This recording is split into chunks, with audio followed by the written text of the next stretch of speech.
You're listening to the Bird Dog Babe podcast with my mom, Courtney Bastion. We hit it pretty hard at the beginning. We never ever miss opening morning. It doesn't matter what day of the week it is. We take off work. Our kids get doctor's notes for school. It is a family thing. We are all out in the field together opening morning. And then we hit it pretty hard the first couple of weeks. We try to ease up after the first weekend because I do a ladies hunt. I have about anywhere, like this year there were 7 of us, but anywhere between 7 and 15 ladies from all over the country that come and stay at my house, and we go out hunting. And so we try not to hit the field too hard because we want to be sure there's a lot of birds for the ladies hunt weekend. And then after that, we'll pretty much hunt a lot. Hey, bird dog babes. My name is Courtney Bastion, and I am obsessed with all things bird dogs. And I'm here with you to share the stories, experiences, knowledge, and opinions from the women and a few guys in the industry that are killing it. I'm a Wisconsin girl living in a Montana world. I'm mom and 2 incredible kiddos, wife and occasional assistant to a pro gun dog trainer, traveling the U.S. talking about canine nutrition while hunting, breeding, and competing with my German wire hair pointers and Bracco Italianos. As someone who started hunting later in life because I wanted to give my dogs the opportunity to do what they were bred to do, I'm here to help inspire, educate, and connect women to get their bird dogs out in the field and experience a bond like no other. So pour yourself a glass of wine and get ready to be challenged and encouraged while you learn. This is the Bird Dog Babe podcast.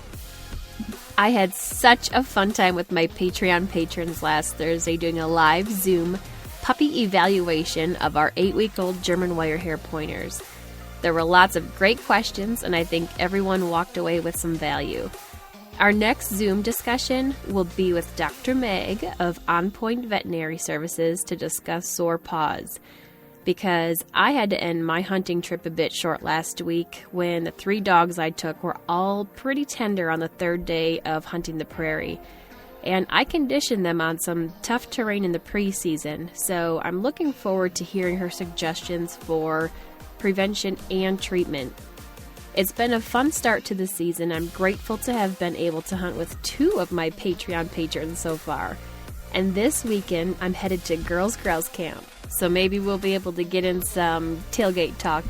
If you haven't already, head over to backcountryhunters.org and check out the 12-night live skill series presented by BHA and Filson.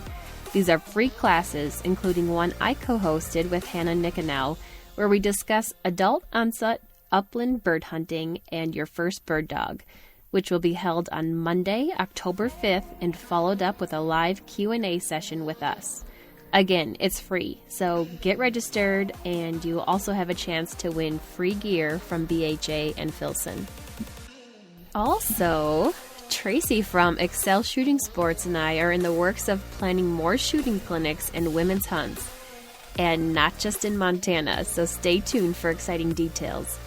Congratulations to Erica Wells, who won the Patreon giveaway of a pair of the Proas Prodlin upland pants. They absolutely rock, and you are going to love them. And I'm sending a t-shirt to Crystal Vale for contributing to the podcast with a great review on Apple iTunes. When you guys rate and review the podcast, it helps immensely for those looking to find podcasts to listen to. So please take a couple minutes to rate and review on whichever platform you listen to this podcast on, and I would sincerely appreciate it. Okay, today's guest is Stephanie Wottrich. Steph is an awesome lady who has been dove hunting for the past 20 years. She shares insight on all things dove hunting, as well as her favorite dove recipes and the enjoyment she finds sitting fence lines with family and friends. All right, let's get after it. Thank you to sponsor Dakota 283, unparalleled protection for traveling to and from your favorite hunting spot. Dakota 283 kennels are premium quality roto-mold with recessed handles on top for convenient and safe tie-down and makes it easy to lift up into the truck. I love the secure door frame with high security locks so I know my dogs are safe when I need to stop for fuel. An added bonus is the drain hole in the back, which makes cleaning a breeze when your dog has been run hard and put away wet. Head over to Dakota283.com and use promo code BirdDogBabe for a 10% discount. Thanks to sponsor Xcel Shooting Sports, elite dealer of Caesar Guarini, Fab Arm, and Siren shotguns. Siren is the world's only full line of shotguns created for the female competitor, hunter, and shotgun enthusiast. Xcel is one of only 4 demo centers west of the Mississippi. They give you the opportunity to actually try out a gun before you walk out the door with it.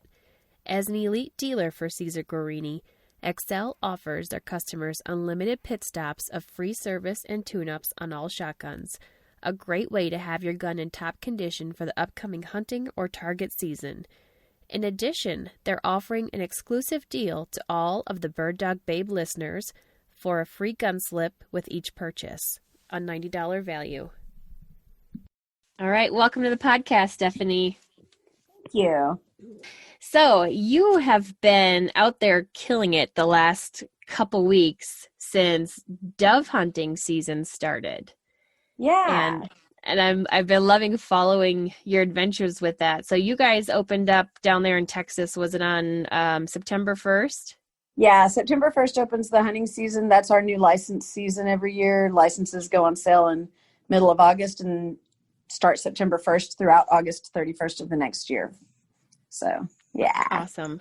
So do you dove hunt for the majority of the season then, or do you kind of hit it hard at the beginning and slow down throughout? How do you work it?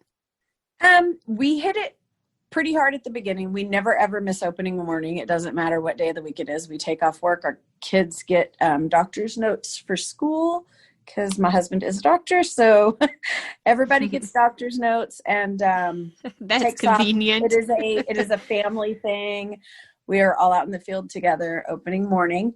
And then we hit it pretty hard the first couple of weeks. We try to ease up after the first weekend, because I do a ladies hunt. I have about anywhere, like this year there were 7 of us, but anywhere between 7 and 15 ladies from all over the country that come and stay at my house, and we go out hunting. And so we try not to hit the field too hard because we want to be sure there's a lot of birds for the ladies hunt weekend. And then after that, we'll pretty much hunt a lot.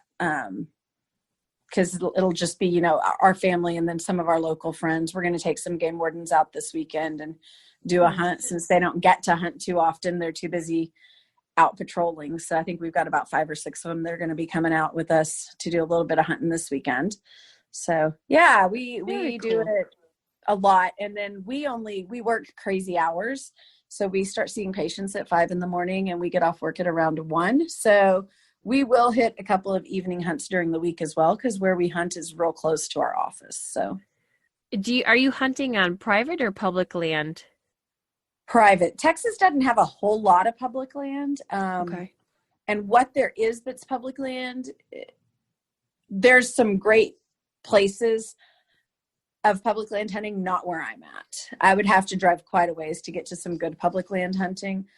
There's some excellent public land hunting for deer in Texas, like out in East Texas and stuff.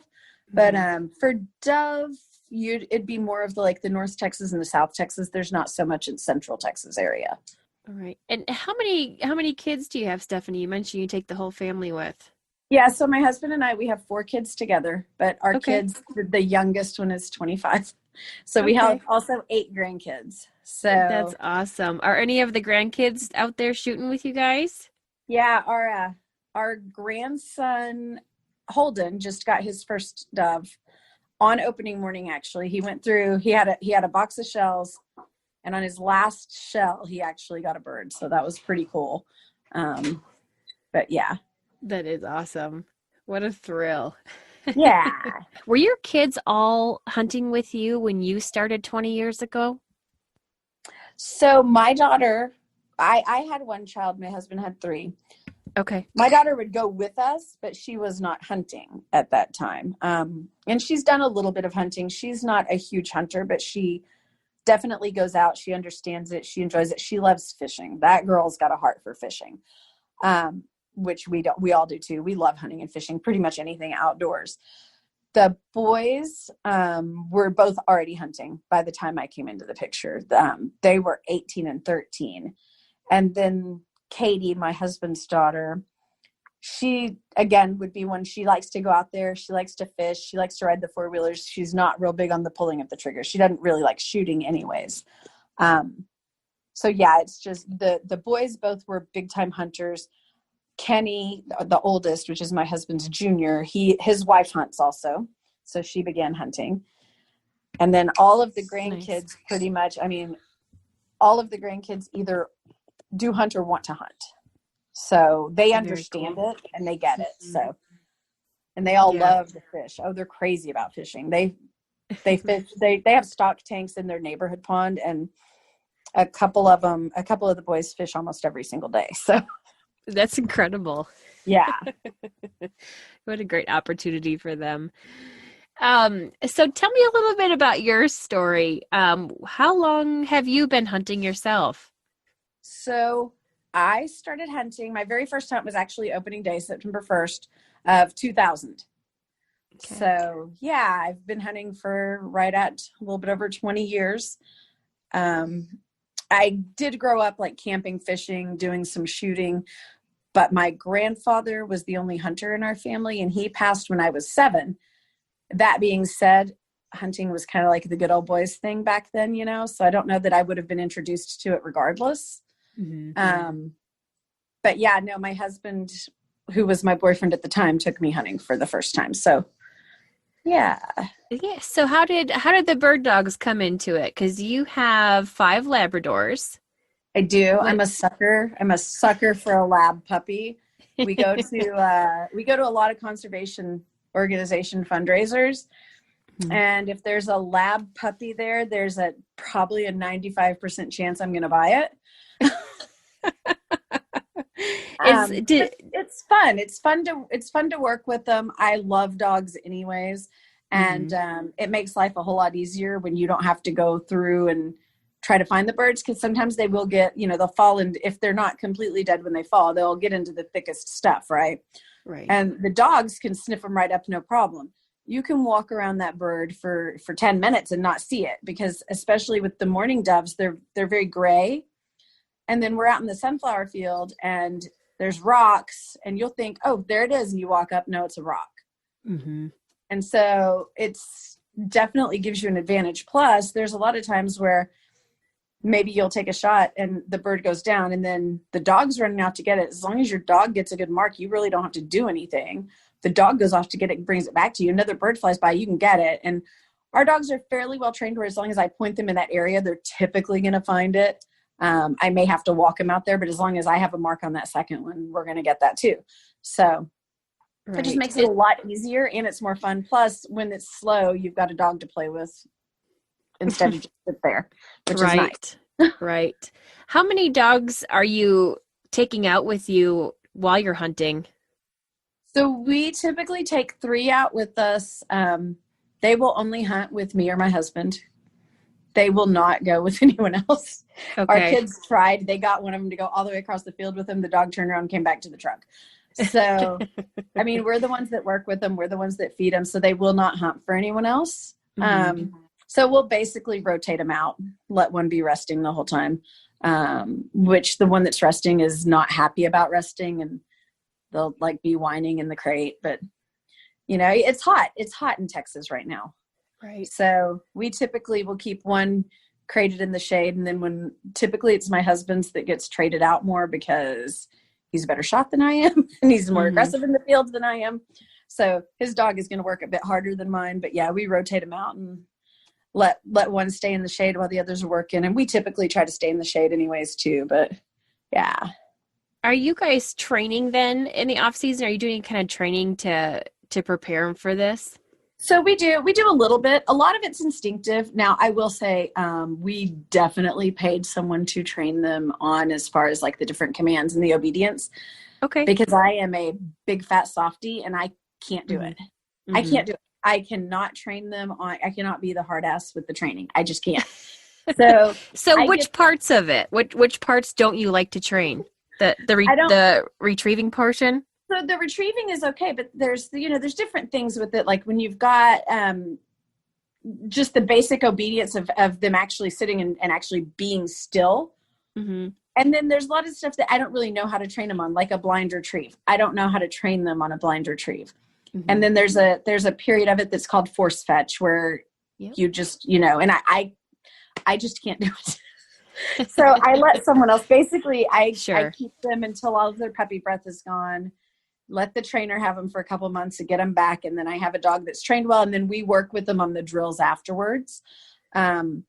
So what they do is they go to training for a couple of months, and then we go out there and train with them so that we learn the specific techniques that trainer is teaching them, so that we don't screw up what they've learned.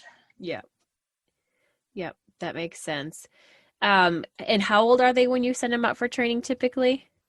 So typically about a year, because labs are like, they're the sweetest dogs ever, but they're kind of dumb until they're about a year old. They got rocks in their head. Every dog trainer I've known has said, do not send them to me until they're at least 9 months old. Play with them, work on them on the basic stuff like sit and heel, like just work with them a little bit, but send them to me after they've got a little bit of the puppy crazy out. Mm-hmm. So, yeah. So are you using like dummies, like duck and dummies or canvas dummies or something when you're getting them home and doing that, working those retrieve portions of it? Usually I'll use like the little duck ones. I also have, I have a dove one, a duck one, and a quail one. We have a couple of the canvas ones. The dogs don't really seem to love those as much. Mm-hmm. And then I always save a few birds and throw them in the freezer. They're pretty disgusting at this point. And so I'll toss those and put up a couple more this year. And so we use some frozen birds too for the scent. And then occasionally we'll zip tie a wing onto one of the canvas ones. They just don't like the canvas ones as much. They're not as excited about retrieving those. They would rather retrieve the foam dove than to retrieve the canvas one. And I don't really know why, but. Yep. Well, yeah, it looks more like a bird, maybe. Yeah. And it tends to help them also with the way that they actually pick up the real bird, because, it's got that little floppy head on it. Mm-hmm. So they tend to pick up the real bird a little bit differently than they would when we'd only train them with the rubber bumpers or with the canvas bumpers rather than using those birds. They're a little bit more gentle with the birds themselves. So there is that too. Do you guys waterfowl or upland hunt with them as well? Not upland. Okay. We've had a couple of them. We've had a couple of labs that would be okay with upland. Our ones right now, they're definitely not trained for that. And we don't do a whole lot of upland hunting because in Texas, really, you would have to go up into the panhandle to do it, to have wild birds. Mm-hmm. And I mean, it's fine to do the released ones. It's not the same. It's not as much fun. But anywhere that you go to do the released ones, they already have their own dogs working it anyways. So we used to, when we were in when we had a South Texas deer lease, there would be quail there, and we would do some upland hunting with our dogs. But we haven't really done that lately. We do definitely, we go down to the coast and do some duck hunting. We go up in December, we go to Lubbock area for Sandhill crane. But typically, we never take our dogs for that. You typically don't take a dog crane hunting because if the crane's not dead, they have got a ridiculously sharp beak and they will they go for the eyes. Okay. Like it has to be a dog that is specifically trained to go after those birds, that knows how to like grab them where the bird can't get to their eyes. I've only, with all the guides that I've done for Sandhill crane, I've only ever seen a dog in the field once. And we've been Sandhill crane hunting every year for 20 years. So, yeah. So is Sandhill crane as delicious as people say it is? Oh, yeah. It's really good. Do you like it better than the dove? Yes, because you can make it a lot of different ways. The dove does have a little bit more of that like livery taste. I love the dove, but it does have a little bit more of that livery taste. Like Sandhill crane, you don't even have to marinate it. You can just sear it, the salt and pepper, and sear it, and it's really good. Wow. Pretty much every other bird other than pheasant, you've really got to do a bit of work with it. Like pheasant, quail, and chukar, the upland birds are not like that. But any kind of a waterfowl, the goose, the ducks, stuff like that, you got to work with it to make it pretty good. Yeah. And you don't with the cranes at all. Okay. Like we've eaten them the same day we've shot them. like within a couple of hours, just salt and peppered and seared it. And that's it. Wow. Yeah. Yeah. That's it's awesome. fantastic. I'm excited to give that a try then, because I've heard that they're what do they say, the filet mignon of the sky? Yeah, that's what we say. Like everyone calls it ribeye in the sky because it rhymes, but it's not like a ribeye because it's not fatty. Like it's more like a filet. It's like a really good, nice red meat, and it's lean. It's really good. That's awesome. Yeah, we covet that. So when you guys are dove hunting, like, are you all sitting together in the same area of a field, or are you taking different areas of that field? No, we kind of surround, like, so the field that we hunt on is basically like a giant square. Okay. And it's filled with sunflower. And that sunflower has been shredded down to where there's, some squares of it still up. And then a lot of it, like, there's rows kind of. It's kind of like cubes, I guess. And we basically all sit the fence line. And then as the birds are either coming into the field or coming out of the field, we hunt them like that. So we don't sit right next to each other. We're usually about, I will say that sometimes we'll have someone right next to each other just for fun. Just so that we can socialize and chat and whatnot. Because, unlike a lot of the other hunting, you don't have to be super quiet. Right. But usually we're about probably 30 to 40 yards apart from each other at the closest. Like you can holler if you see that a bird's going somebody's way. Or, someone flies right over your head and you don't see it until it's out of range. And so you holler to the next person so that they get their opportunity at it. So we definitely do that. We don't sit right next to each other, but we're definitely in like yelling distance. So you guys hunt where there's the sunflower. What other vegetation would be good if somebody was looking to go dove hunting? What other vegetation fields would be good to look at? Typically, if you're going to go like somewhere where they do like a day hunt or something like that, you would either hunt sunflower or milo is typically the two things you're going to hunt.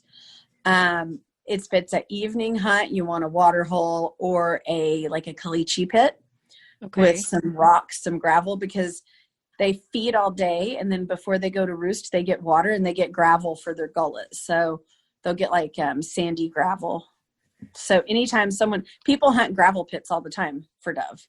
Huh. Like it's totally no vegetation, but the birds fly in there towards the end of the day because they have to get that gravel to help digest what they've eaten all day. So is it best to hunt fields in the morning then, and then look for gravel pits in the evening?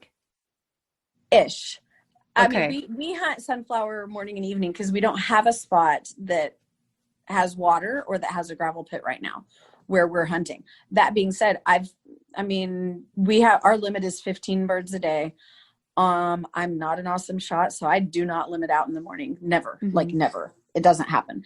And like Saturday, I think I got 5 in the morning and then I got 8 in the afternoon. So the hunting was just as good in the afternoon, except for it turns off at about like 6 o'clock.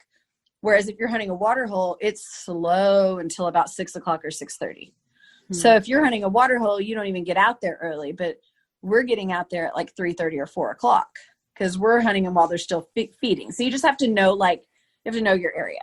Do you think that are farmers and ranchers typically okay with people hunting their fields? Like if we would go ask one if you could set the edge of their field to hunt doves, is there any benefit to them to be taking the dove population down a little bit? I don't think it's necessarily a benefit to them because we don't have such a huge amount of dove that they are a danger to their crops, right? Okay. It's not like Argentina where these dove are like just ridiculous and decimating the food crops. It's not like that here, which is why we have a limit of 15 and not you can shoot however many you want. So it's not really, I wouldn't say it's a benefit to them, but it's a benefit to them because you're typically going to give them some cash. And as long as you give them some cash and clean up after yourself, then I don't think that people typically have an issue with it. Now, that being said, if you say, can I go to your place and hunt pigs? They're probably going to say, heck yeah, man, because the pigs tear everything up. Right. And that's a huge issue in Texas. Like, that's massive. Right. Dove isn't really hurting anything because we don't have that high of a population of them. We have definitely a stable, solid, huntable population, but we don't have a population of enough that's making them a nuisance. Mm-hmm. Have you been on a dove hunt in Argentina? Yeah, we went a couple years ago. We Okay. did dove, duck, and now I can't even think of what the upland bird that they have there is called, and just went straight out of my head. But we did dove, duck, and some big game and their upland bird. Okay. Yeah. So was there any kind of difference between hunting in Texas and there with the dove, rather just besides the number of them? You're hunting a lot. It's a lot more shots. I mean, it really is. And you typically have, I guess you could call it a gun boy, because they're going to sit there and they're going to reload your gun there, and you're going to use between 2 to 3 guns each hunt. Because they're going to hand you, you're going to shoot, you're going to hand them the empty one, they're going to hand you a full one. And the barrels are hot. Like it's crazy. Because you're shooting so much. You're shooting so much. It's, wow. I mean, my husband shot 1,000 of them in one morning. Holy cow. Like, it's crazy. And they'll click it, like they'll count them with, those little clickers, like the little thumb clicker things. Yeah. They'll sit there and click as you're shooting them. And a lot of times they don't even pick them up because it's just, you're killing them in these grain fields and they're a nuisance animal. And a lot of times the villagers will come by with a pillowcase and pick them all up, or the farmhands will. And we are not taking them back. They are doing it. Right. So you're not even, I mean, do they even use dogs down there for that? No. Mm-mm. Yeah. They didn't even use dogs. Now, some of the ranches might, like because we also did pigeon hunting, which is different. If there's a field that has pigeons, there are no dove in it. And they have 2 species of pigeons. So it's not at all like our pigeons. It's kind of like how all of our mourning doves look the same. All of their pigeons look the same. They're the same color, the same everything. There's 2 species. Those 2 species look different, and that's it. There's no color variations or anything like that. And those you get 100 a day for the pigeon. Very interesting. Have you noticed a difference in taste of the pigeon versus dove? No, it's funny because we just had this conversation the other day. I said, just think of it like McDonald's, and the dove is the quarter pounder and the pigeon's the Big Mac. It's the same food. It's the same bird. It's just bigger. Okay. And then people are like, oh, I can't believe you eat pigeons. That's disgusting. I said, have you ever been to a fancy restaurant and seen squab on the menu? They're like, yeah. I said, it's a pigeon. Hate to break it to you, but that's a pigeon. It's a fancy word for pigeon. Yeah, and it's just typically a farm-raised pigeon. Right. But it's a pigeon. It's the same thing. Same bird. Right. So tell me about decoys. Are you guys using mojos out there or anything? Yeah. So we have, we typically probably from the fence line where we're setting to the first little patch of sunflower that has not been shredded down is probably about 20 to 25 yards. And we'll pop up a couple of mojos there, and then I'll put the little mojo flickers. I don't know if you've seen those. They sit on the ground and it just kind of spins. Mm-hmm. Yep. And so I'll throw 3 or 4 of those out around a couple of mojos, and then I will get some of I'm not a big fan of the foam decoys because they tend to get smushed and misshapen, and they're a little bit shinier. But I have some hard plastic ones that I've bought with I think I don't know if it's a Mojo brand tree thing, it's like a PVC pipe tree that you assemble. Well, I never bother assembling the tree, but I use the plastic decoys that came with it, and I sit them all around like they're feeding around those 2 things. So it's almost like I've got about 30 birds right there. So wow. There's quite a bit then. Yeah, that tends to bring in the white wings because the white wings do travel in the bigger groups. Mourning doves tend to travel in pairs. They're a bird that mates for life. So if you shoot one, the other one typically circles back around to look for it and gives you an opportunity on a second shot. But the white wings are completely different. They tend to be, if you see a group of 10 to 20 dove, 99% chance that's white wings. So what do you prefer dove hunting? To be just like one or two, or do you think a group is better to hunt with?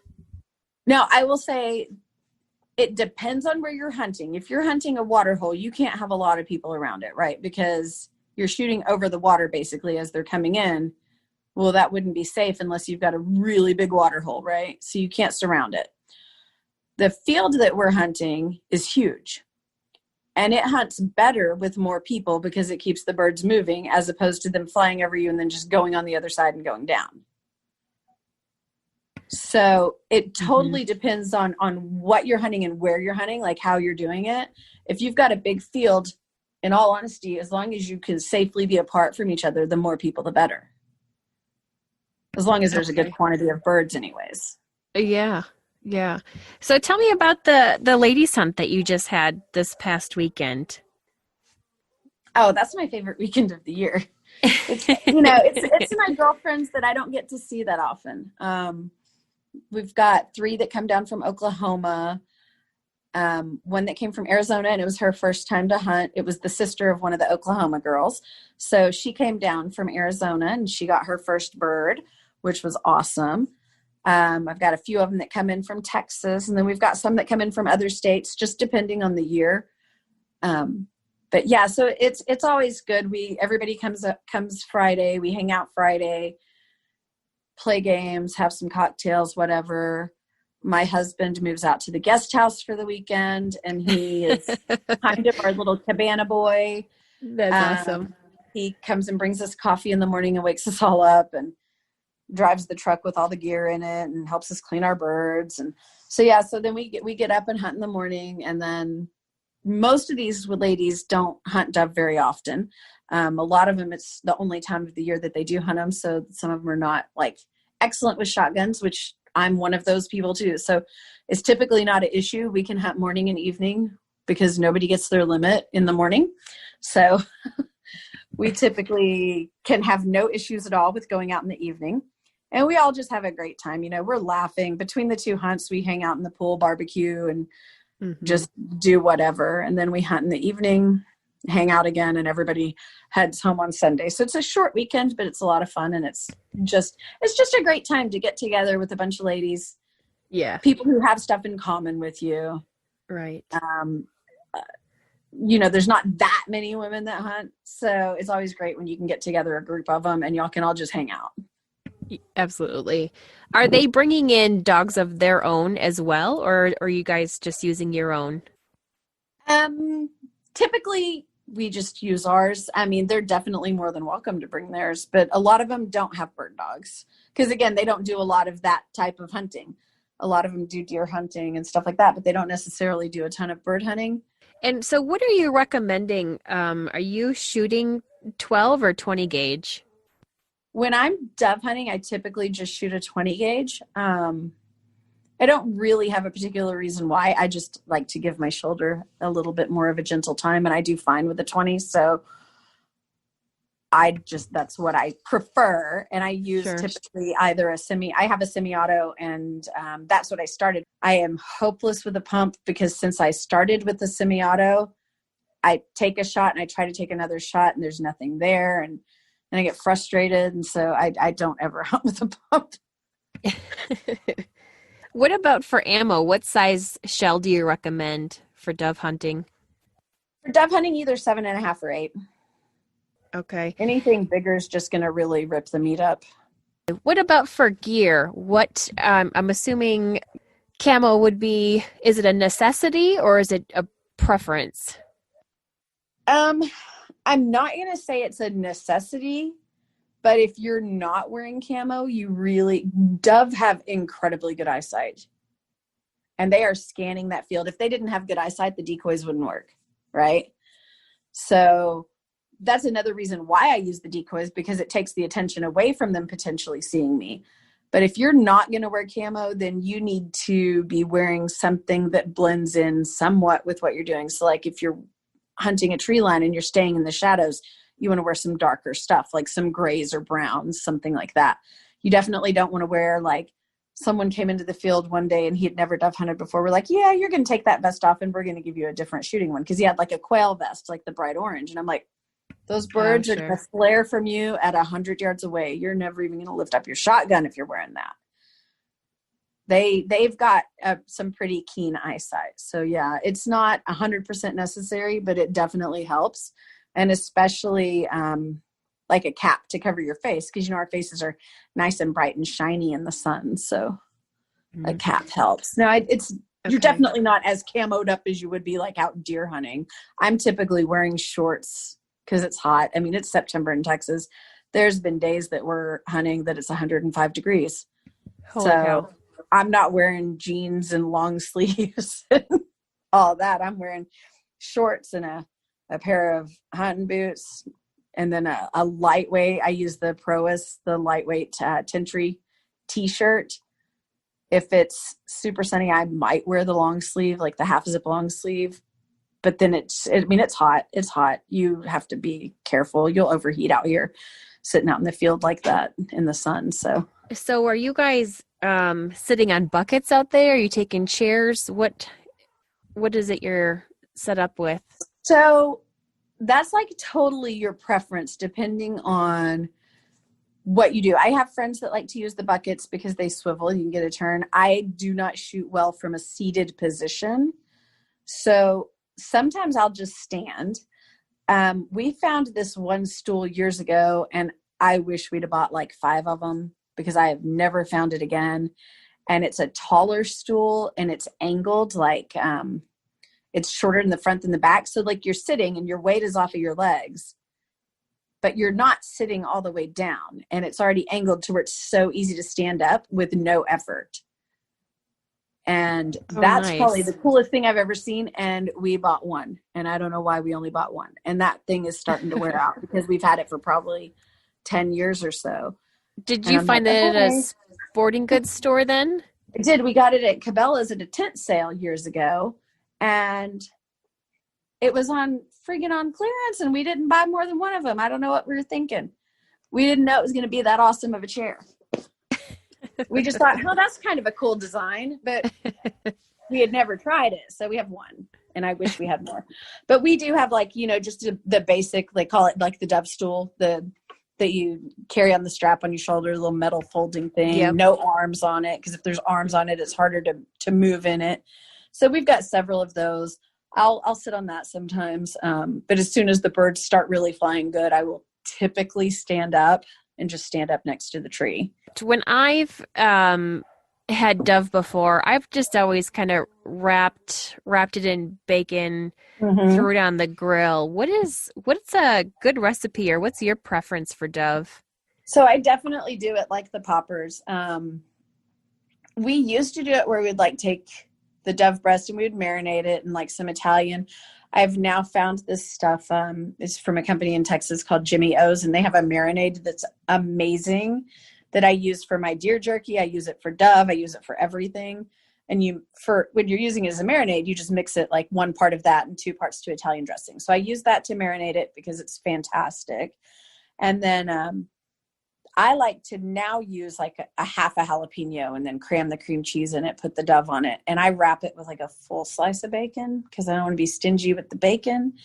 So I get a full slice. That's against the rules. I get like a full slice of this thick sliced bacon and do that. And then we throw some Lowry's or some other seasoning salt on it. And then I also take and one of my favorite things to do with it too is we just do like a dove nugget. And again, it's been marinated. And then I will take just plain old regular flour and add in some garlic powder, some salt, some pepper.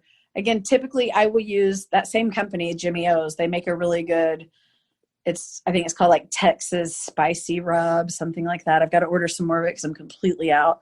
I like to use that as my seasoning in my flour because it's got a really nice flavor. It's kind of like a Cajun spicy rub.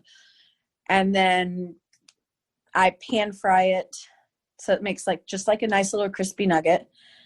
And I pan fry it because I'm a good Southern girl. I do it in bacon grease, but of course you could do it in olive oil or whatever if you wanted.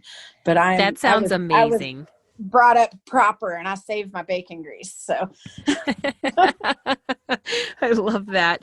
And I mean, those recipes, they sound like they got to be paired properly with a good wine. What are you pairing with that, Stephanie? vodka. I love it. Just vodka, straight up on the rocks. I'm not a big wine girl, so I'll make like maybe a prickly pear martini, or I'll just have some like vodka and soda or something like that. All my girlfriends, I'm like the only one that doesn't drink beer out of my whole crew of girls that hunt. And so they're all having their beer, and I'm like, all right, here's the vodka. I love that.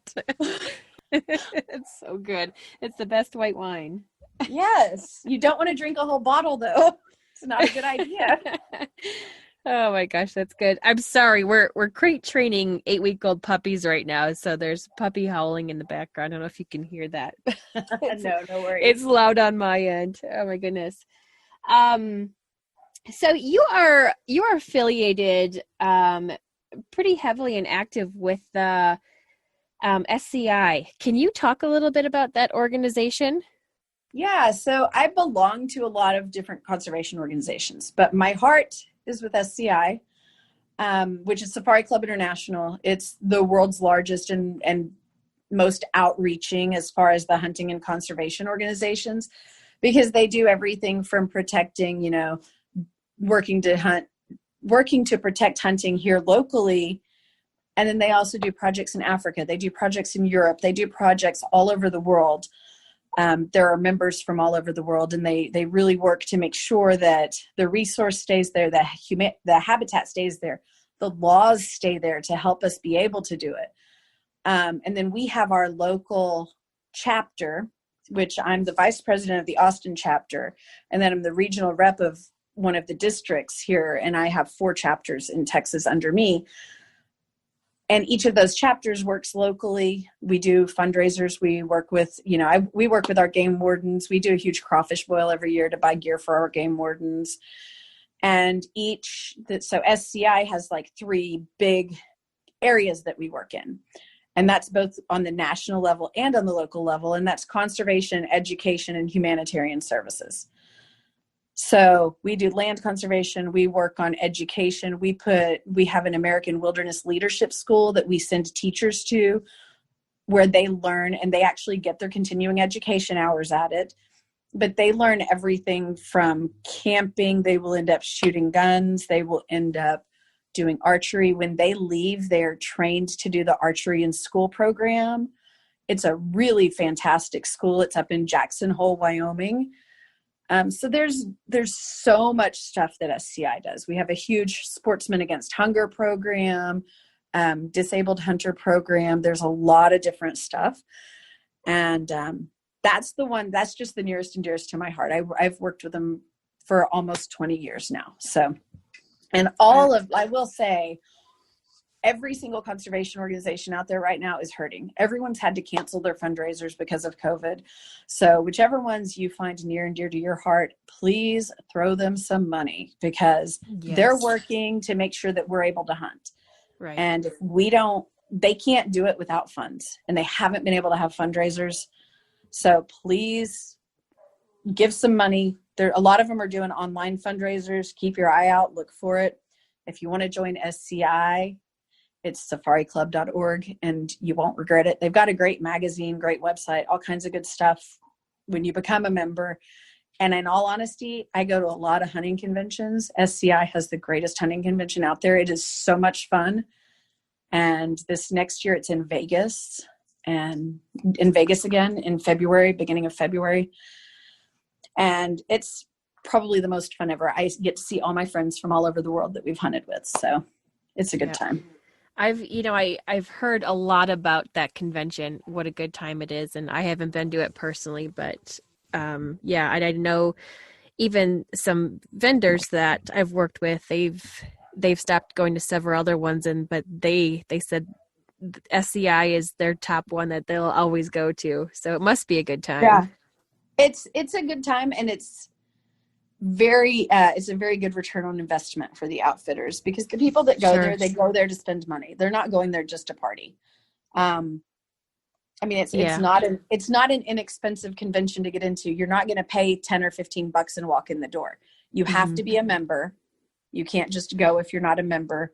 And there's reasons for that. But like, for one thing, when all this stuff with Cecil the lion was happening a few years ago, there were conservation organizations that one of the fur booths that was right inside the doorway of the entrance hall got nailed by anti-hunters. Those anti-hunters went in there, they bought their $10 ticket, they walked in, and in less than like 3 minutes, there was paint all over a fur booth. Holy cow. And they have no clue who those people were, except for the ones that they caught right then, because all you have to do is hand over 10 bucks and walk in. Right.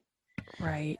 So so that's one of the reasons why, because no matter where you're at, anything that has to do with hunting, there's going to be anti-hunters that show up. It is what it is.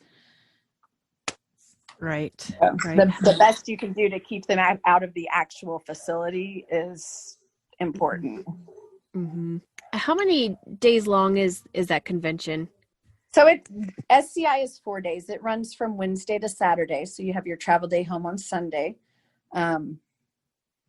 Obviously the biggest 2 days of it are Friday and Saturday, the busiest. I go the whole time. There's actually, SCI also does a lot of great, what would you call it? I guess seminars. Jim Shockey will do a seminar. Craig Boddington will do a seminar. There'll be seminars on anything from, you're pairing wines with wild game. They have a seminar on that with different types of wines, wine samplings, different type of game. There's one guy that comes in there and he has a full deer carcass and shows you how to break it down into quarters and butcher it yourself. So they'll have all kinds of stuff, and all that is included with the admission. All the seminars are included with your admission. Okay. Is that something that fills up, that they only sell so many tickets for it? No. The dinners do, so they'll have dinners with entertainment and an auction and stuff like that. So the dinners will sell out. I have never seen the convention itself sell out because there are so many exhibitors that they have a huge convention space. So I have never seen the actual show sell out. Okay. And I know we've had well over 30,000 attendees at a time. So, wow. Stephanie, before we close up here, do you have any tips for either novice or experienced people that are planning on going dove hunting? If you're missing the bird, 99% of the time, it's because you're shooting behind it. like it's almost 100% of what it is. Yeah. And God bless America. If you're cross dominant like I am, and you are left eye dominant and right-handed, don't get frustrated. It's fun. It doesn't matter if you miss. It's not a big deal. I miss all the time. I'm terrible. I'm not great with a shotgun. Mm-hmm. And I mean, it just is what it is.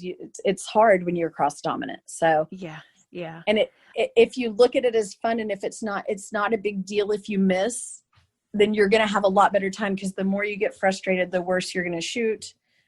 And then you'll just end up not enjoying it. So right. It's just like anything else. It's the attitude that you have with it. So. Yeah. And I think like so much of this hunting, it's so much more about the social aspect and enjoying watching the dogs work out there. And not so much about what's put into the bag. So I'll guarantee you everyone in the field knows when I get a bird down, because I'm hollering. That's like good stuff right there. I love it. So good. Well, thanks so much for joining us today, Stephanie. This was a fun and awesome, very informative conversation. So I appreciate your time. And how can we find you on social media so that others can enjoy watching your adventures like I have? Yeah, so basically I have a blog. It's huntingandfishingtheworld.net. And on Facebook and Instagram, it's just both Steph Wottrich, at Steph Wottrich. So STEPHWOTTRICH. Awesome. Yeah. Thank you so much. Yeah, no worries. Thank you. Thanks for listening to another episode of the Bird Dog Babe podcast. If you enjoyed this episode and learned something from the content, please share it with your friends. Please subscribe, rate, and review this podcast on whichever platform you're listening from. Check out the show notes for links to references from this episode, as well as info on how to connect through Facebook, Instagram, and YouTube. If you're loving this podcast and want to support the production and content, please consider becoming one of my Patreon patrons. Being a patron connects us more on a personal level, where I'm able to help answer questions and give advice. My husband William and I have bred, owned, and trained AKC Master Hunters, Field Champions, NAVDA VCs, and AKC Show Champions. We're excited to not only share what we've learned, but also listen from previous and future episode guests for additional content. Go to patreon.com/TheBirdDogBabe and $5 per month and you're in. Through the Patreon platform, 5% is donated towards conservation and an additional 5% is donated to the AKC Canine Health Foundation. Until next week, bird dog babes, keep them versatile.